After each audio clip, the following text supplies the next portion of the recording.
What are the chances of a Gaza ceasefire? None. No possibility. Guess what? They employ thousands of people, and you know what the average wage in there is?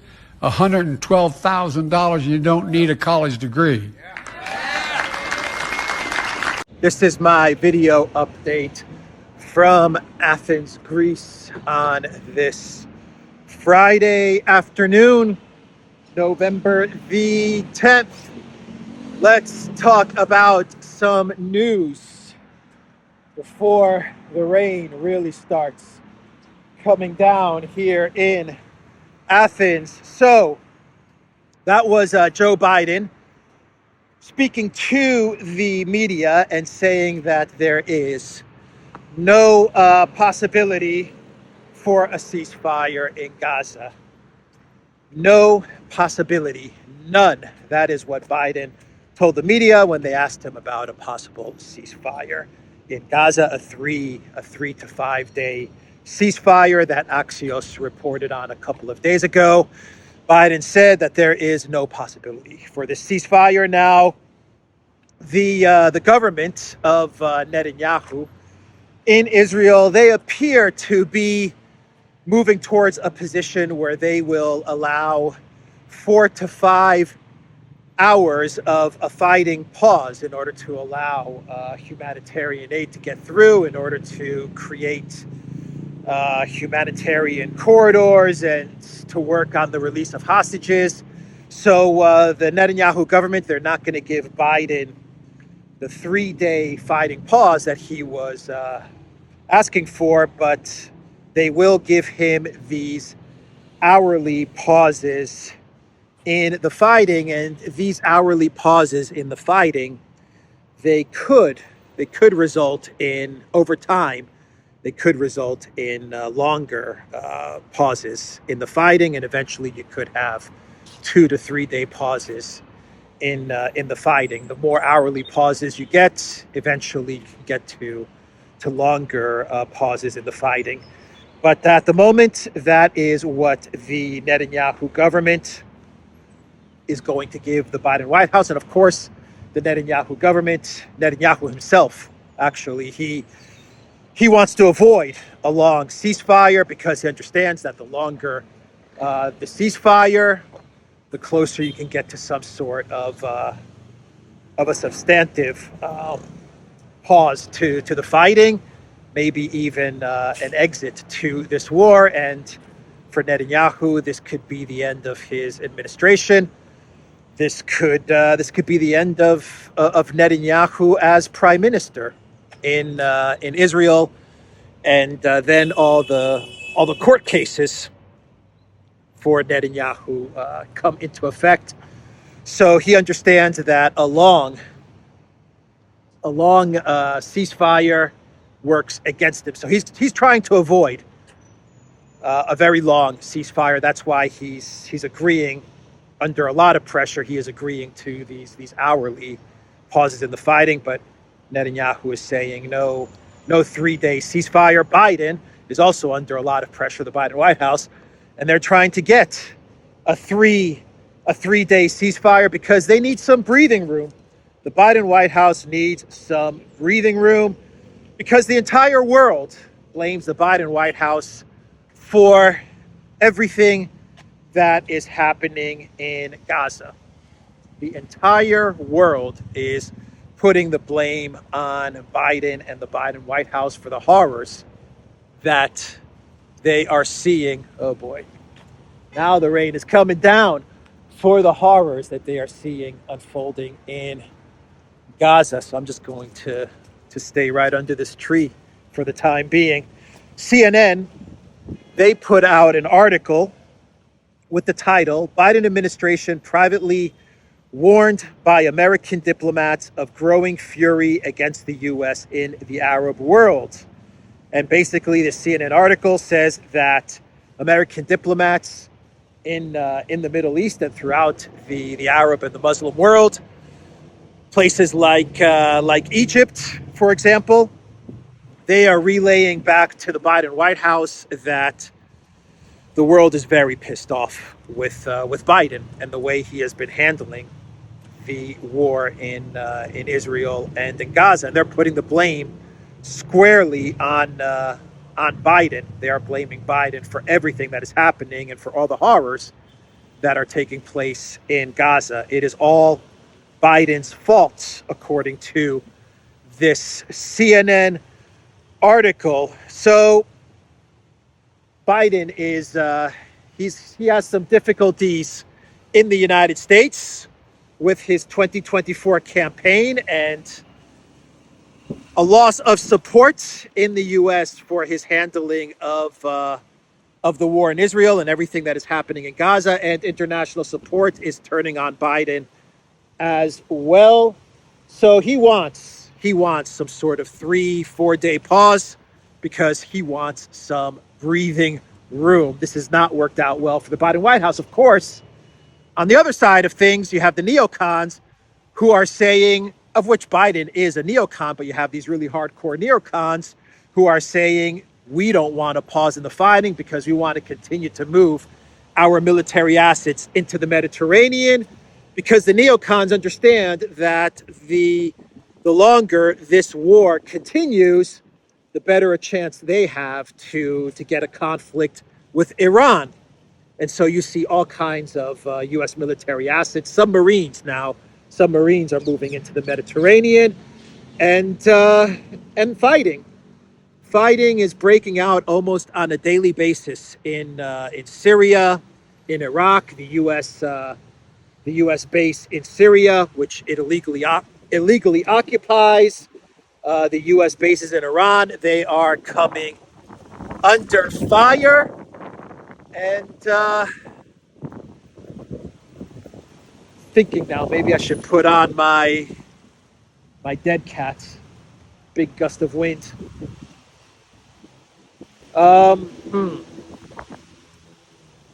Let me think. Okay, let me finish off with this segment, and then I'll put on my dead cat. So the fighting continues to escalate in the Middle East, and these exchanges, these skirmishes between U.S. military in Syria and Iraq, and these allegedly these Iranian-backed militias.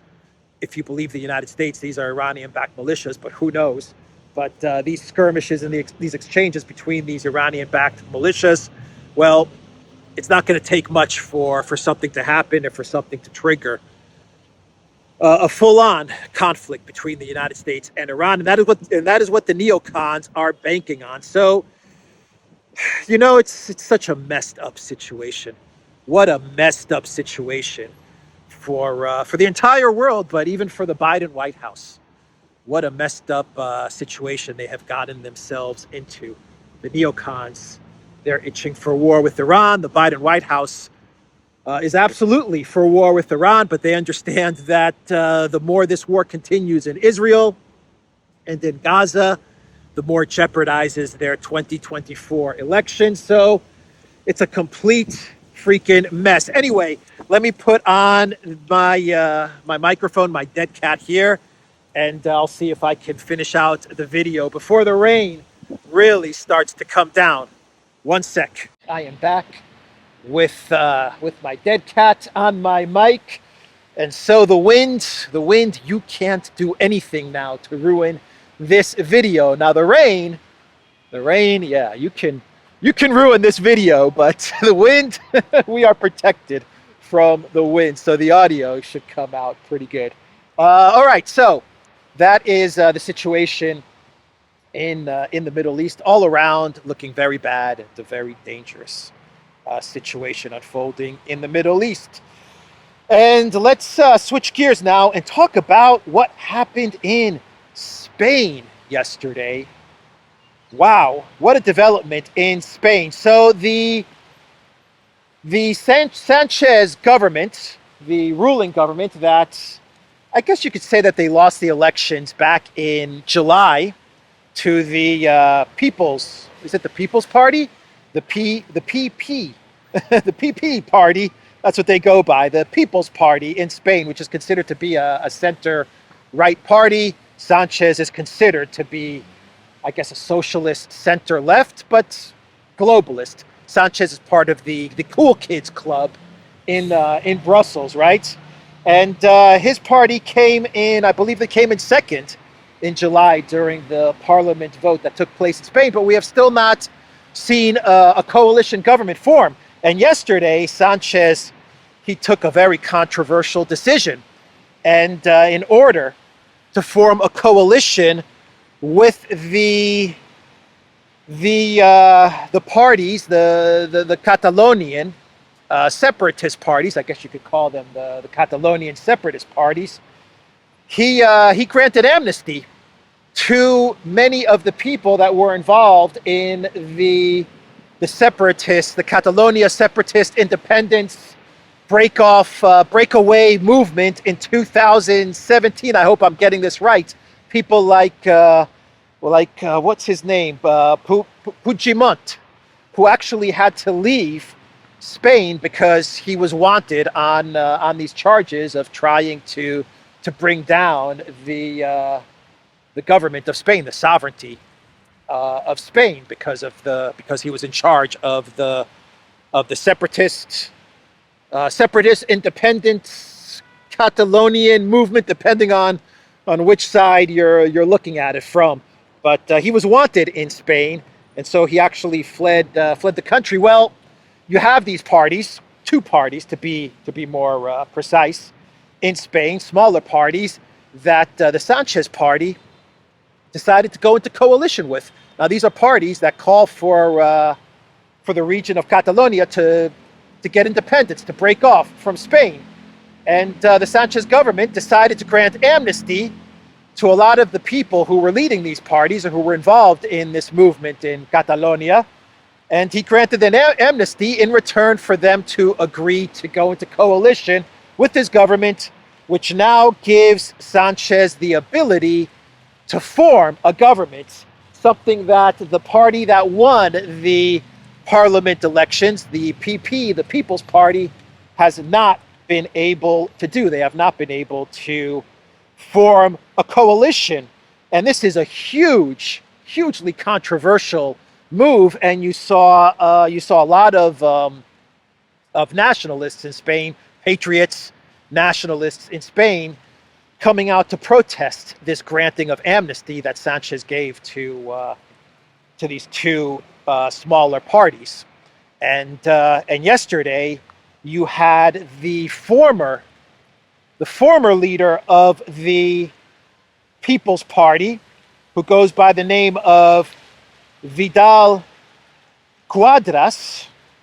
He was speaking in I believe in Madrid, and he's actually, well, he's the former leader of the People's Party in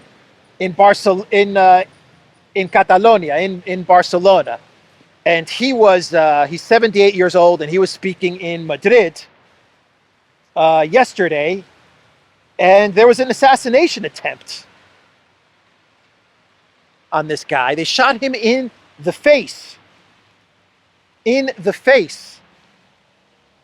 Because when he found out about the decision that Sanchez took in order to form a coalition party by granting amnesty to these parties from Catalonia, for these parties that call for the separation of the Catalan region, Vidal-Quadras, he tweeted that the infamous pact would crush the rule of law in Spain, which he said would turn the EU country into a totalitarian tyranny.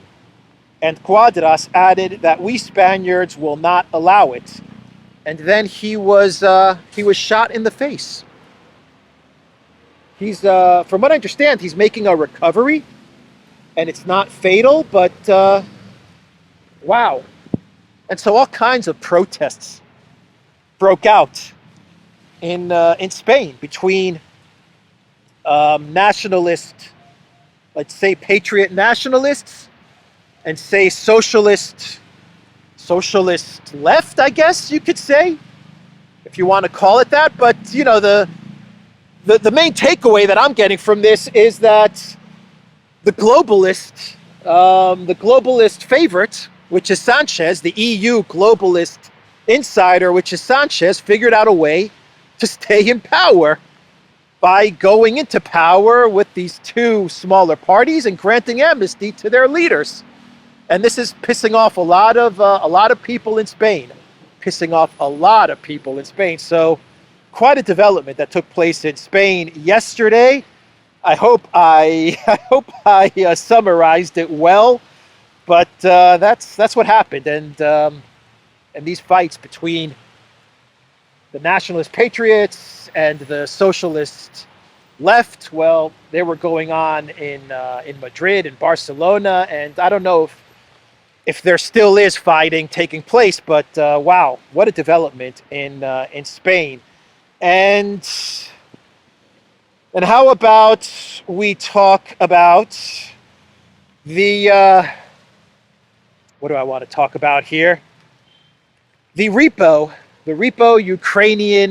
for Ukraine Act, which I talked about yesterday in my video, which is the United States, the US Congress passing a law which makes it okay for the US to seize Russian frozen assets and hand them over to Ukraine, and they called this act the Repo for Ukrainian Act.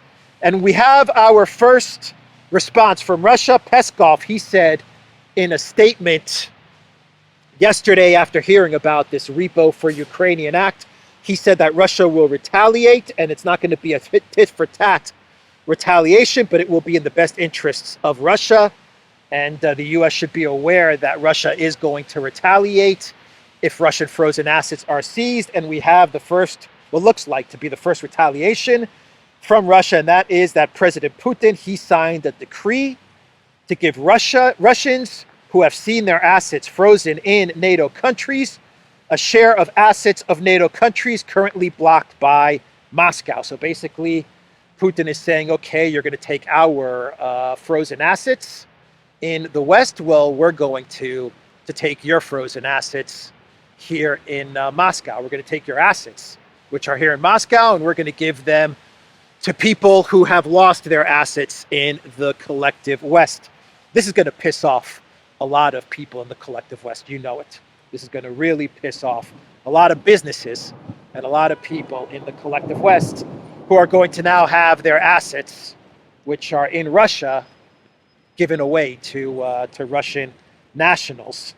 And Jeffrey Pyatt, the one-time U.S. ambassador in Ukraine, who was the guy on the other line of the telephone conversation with Victoria Nuland during the Maidan coup, when Victoria Nuland said, F the EU, that was the U.S. ambassador, Jeffrey Pyatt, who she was speaking to.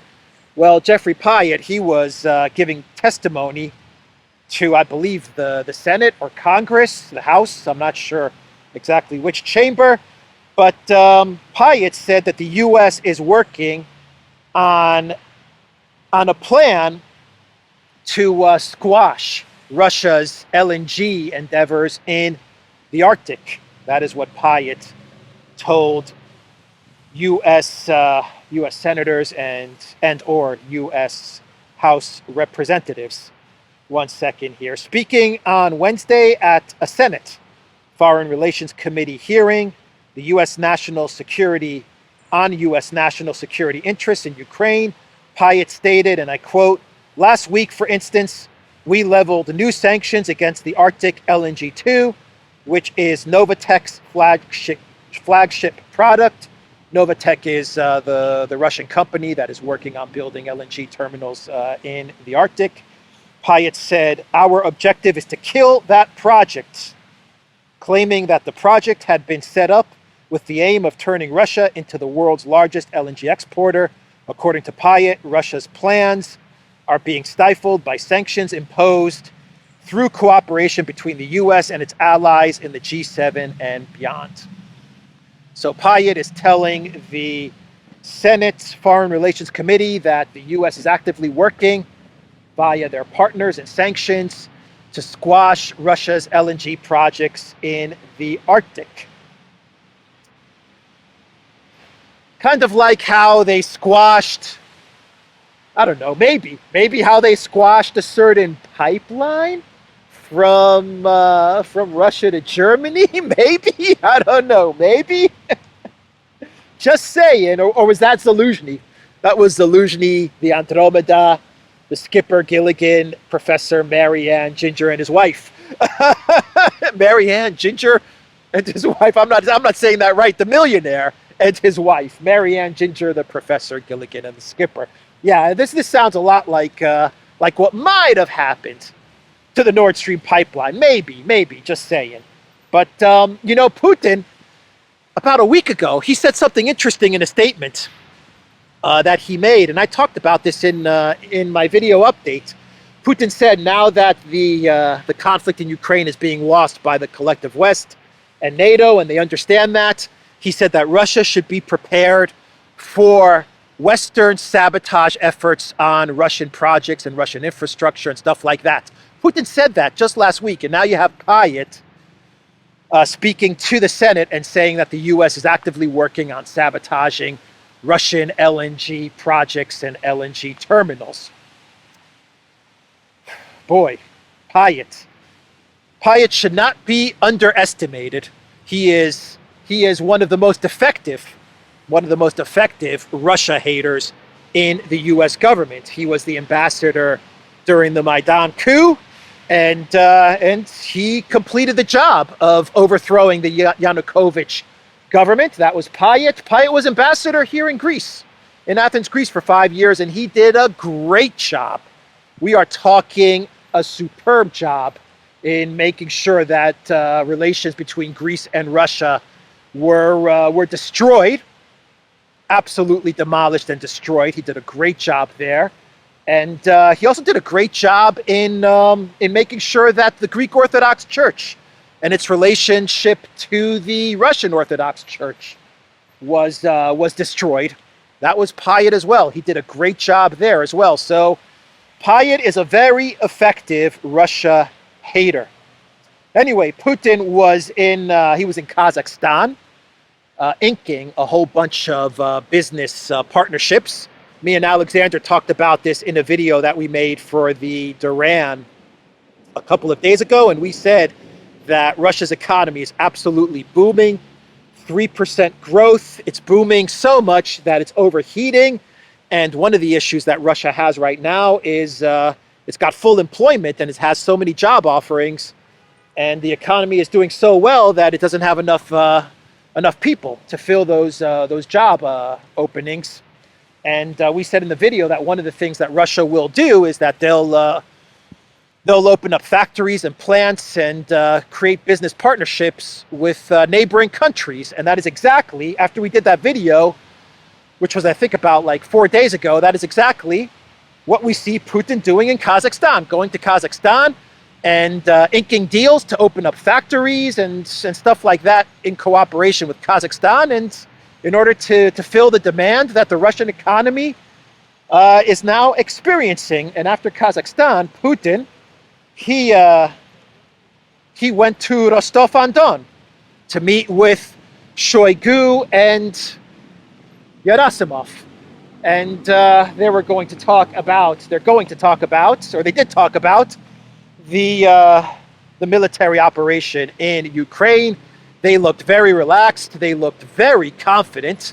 Even Gerasimov, someone who you don't see smile very often or smile at all, you can even see that he was smiling a bit. That's how confident they look. And you can see Putin there walking up the staircase as he arrives in Rostov-on-Don, walking up the staircase, almost running up the staircase, something that you'll never see Biden ever do. Anyway, I just thought I would point that out. So that's Putin making a visit to Rostov-on-Don, and they're talking about the military operation, Project Ukraine. Many people think they're talking about perhaps they're talking about an offensive that may be taking place very soon. Who knows? But in Avdiivka, The word is that that Russia is making big advances in Avdiivka, and 40,000 Russian military in and around Avdiivka, and it looks like Avdiivka will be captured by Russia very, very soon. When that soon will be, it could be in a week, it could be in a month or two, but Elensky keeps on sending Ukraine military to Avdiivka, and they're just getting annihilated. And the Russians, it's not going to stop the Russians from taking Avdiivka, and that's going to be a huge, maybe even a fatal blow to Elensky and his position as president. Who knows? Maybe Elensky, if Avdiivka falls, maybe Elensky will react by firing Zelensky, but that may set off a chain reaction, which actually sees Elensky go. So who knows what's going to happen? But the loss of Avdiivka will be devastating for Ukraine. So let's see. By the way, Medvedev said that since January 1st up until today, Russia has signed up new contracts, signed professional contracts for 410,000 people in the Russian army. We're talking about professional signed contracts to enter the Russian army. 410,000. Russia is building a very, very big fighting force. 410,000 according to Medvedev. And let's oh boy, the rain is coming down hard. Let's see here. Ukraine joining the European Union. Peskov, he said that that this is a farce. He said basically this is the EU dangling a carrot in front of the donkey. Quote, "We are talking about a carrot that is tied to a stick in front of the cart." That is what Peskov said about Ukraine getting accession talks to join the EU. These promises are unlikely to be real. I disagree with Peskov. I think the EU will absolutely admit Ukraine into the European Union. They have no choice. This is what the EU is all about. The EU is all about expansion. That's all they know how to do. This is not an economic union. This is not about trade. This is not about the free movement of labor and the free movement of people. The EU is about authoritarian, totalitarian control and power and expansion. They need to expand. And if that means Ukraine and Moldova, that means Ukraine and Moldova. Keep in mind that Moldova is also has a territorial dispute. And so according to EU rules, strictly speaking, Moldova shouldn't be granted accession talks either, but there are no rules. The EU has to expand in order for the EU to continue to survive. The interesting part is that the more it expands, it needs to expand to survive, but the more it expands, the more it dies. So it's an interesting paradox in a way. But Orban, he spoke about Ukraine entering the EU, and he was like, Hungary is not going to give 1 cent, not 1 penny to Ukraine, not 1 penny. That's what Orban said about the Ukraine expansion. So Orban is he's not happy, and Turkey is actually furious about this decision to grant accession talks to Ukraine, because in this same report that said that Ukraine fulfilled the 90% of its obligations to enter the European Union, the report actually demolished Turkey, and it said that Turkey is moving further away from the EU, and there are no human rights, and Turkey persecutes journalists, and Turkey does this, and Turkey does that, and this is so un-European of Turkey. And Turkey's like, what are you talking about? You just admitted Ukraine. You just gave Ukraine accession talks, and you said Ukraine is this shining example of human rights and democracy. And the same report, you're saying that Turkey is not. So Turkey was absolutely furious with the EU report, as was to be expected. And staying with Ukraine entering the EU, we had Ukraine's Deputy Minister of EU Integration, or something like that. That's her title. She was speaking to the media yesterday, and her name is Stefanishnaya. She was speaking during a press conference, and she said, and I quote, "There is no Russian minority in Ukraine. It does not exist. This is not a single judicially defined community identifying itself as a Russian minority." She added that when I want to, I speak Ukrainian, and when I want otherwise, I speak Russian. Stefanishna claimed that she did not need permission to do that from the EU or from Moskala, which is a pejorative term used by some Ukrainians to describe Russians. So the EU was very concerned, or there was some concern from various EU officials about I'm just seeing if my phone is okay here, the camera is okay. There was some concern about how Ukraine persecutes Russian language speakers in Ukraine, which it absolutely does, and how Ukraine, if it is going to enter the EU, it has to protect the minority rights of Russian speakers, and not only Russian speakers. We're talking Hungarian speakers and Romanian speakers and whatever other minorities. Under the rules of the EU, allegedly, minorities are to be protected if you believe that the EU has any rules, especially with regards to Ukraine. But this minister, who's in charge of Ukraine's integration into the EU, she's like, we have no Russian-speaking minority in Ukraine, because when I want to speak Ukrainian, I speak Ukrainian. When I want to speak Russian, I speak Russian. So basically, without her knowing it, what she has done is she has validated everything that Russia and Putin have been saying in many statements about Ukraine, which is that Russians and Ukrainians, not the Western Banderites, but Russians and Ukrainians are one connected people. She basically verified that in her statement. When I want to speak Ukrainian, I speak Ukrainian. When I want to speak Russian, I speak Russian. There is no such thing as a Russian-speaking minority.